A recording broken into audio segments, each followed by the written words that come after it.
contexte, quelle a été la stratégie des États-Unis et de l'OTAN de ces dernières décennies? Cette stratégie est connue, publique et défendue officiellement par l'État états-unien. Elle est pourtant, elle aussi, silenciée par les grands médias, rendant compte de la guerre actuelle et de ses causes. Le conseiller à la sécurité nationale du président Jimmy Carter, de 1977 à 1981, Brzezinski, écrit ainsi dans son livre Le Grand Échiquier, paru en 1997, je cite, « Le sort de l'Azerbaïdjan et de l'Asie centrale, à l'égal de celui de l'Ukraine, dictera ce que sera ou ne sera pas la Russie à l'avenir. » Fin de citation.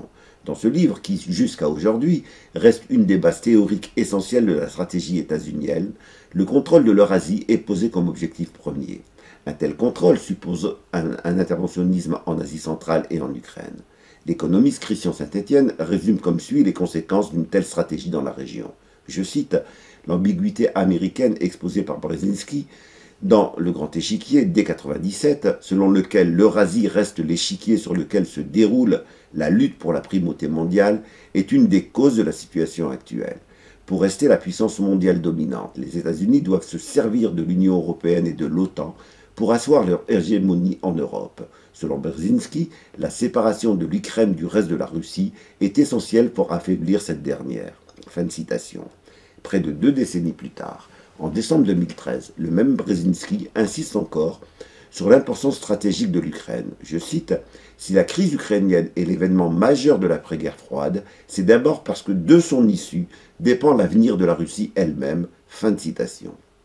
Les faits qui marquent la situation dans la région découlent de cette stratégie officielle. Les documents de l'OTAN eux-mêmes rappellent à la fois l'objectif d'une adhésion de l'Ukraine à l'OTAN d'une part et la mise en œuvre d'un partenariat militaire grandissant depuis 1991 entre ce pays et cette alliance militaire d'autre part. Sans être exhaustif, il n'est pas inutile de rappeler les étapes clés de cette entrée de fait de l'Ukraine dans l'OTAN, même si cela n'est pas confirmé par une adhésion officielle. Voici comment le site officiel de l'OTAN rappelle ses principales étapes. Je cite, « Adhésion de l'Ukraine en 1991 au Conseil de coopération nord-atlantique, puis en 1994 au programme de partenariat pour la paix, création en 1997 d'une charte de partenariat spécifique entre l'OTAN et l'Ukraine, créant une commission OTAN-Ukraine en charge de mener la coopération plus avant, participation de l'Ukraine depuis la signature de cette charte aux opérations et missions dirigées par l'OTAN, soutien de l'OTAN à la réforme du secteur de la défense et de la sécurité. Depuis le sommet de Varsovie, en 2016, développement du soutien pratique par un ensemble complet de mesures d'assistance en faveur du pays, adoption en juin 2017 par le Parlement ukrainien d'une loi en vertu de laquelle l'adhésion à l'OTAN devient un objectif stratégique de la politique étrangère du pays, renforcement dans le cadre de la coopération maritime de l'OTAN avec la Géorgie et l'Ukraine, et renforcement de la présence de l'OTAN dans la région de la mer Noire. Fin de citation. Ce renforcement de la coopération militaire entre l'Ukraine et l'OTAN s'inscrit en outre dans un élargissement continu de l'OTAN à l'Est, avec l'adhésion de la République tchèque, de la Pologne et de la Hongrie en 1999, suivie de celle de la Bulgarie, de l'Estonie, de la Lettonie, de la Lituanie, de la Roumanie, de la Slovaquie et de la Slovénie en 2004, puis de l'Albanie et de la Croatie en 2009, puis du Monténégro en 2017, et enfin de la Macédoine du Nord en 2020.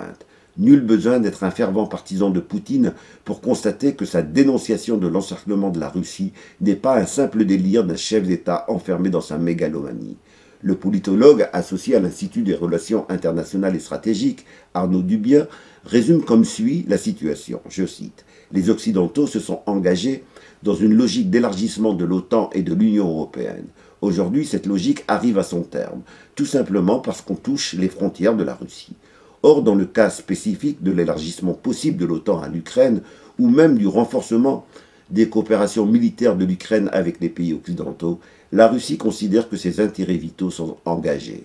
Comme il s'agit d'une grande puissance nucléaire, cela peut aller très loin. » Fin de citation. Compte tenu de l'histoire de la région et des enjeux qu'elle porte, aucune stabilité n'est possible sans une démarche de sécurité collective garantissant à toutes les parties prenantes la stabilité à leurs frontières. Une telle démarche est contradictoire avec la poursuite de l'extension de l'OTAN à l'Est et avec la nucléarisation de l'Ukraine que signifierait son entrée dans l'OTAN. Cela ne justifie pas l'intervention militaire russe en Ukraine, mais l'explique. En isolant une séquence, celle de l'entrée, des troupes militaires russes en Ukraine, de l'ensemble du scénario, c'est-à-dire du processus long de contrôle de l'Eurasie par les États-Unis et l'OTAN, les médias dominants ne peuvent déboucher que sur des discours de va-t-en-guerre qui fleurissent depuis une semaine sur les plateaux médiatiques et dans les discours de nombreux leaders politiques états-uniens et européens.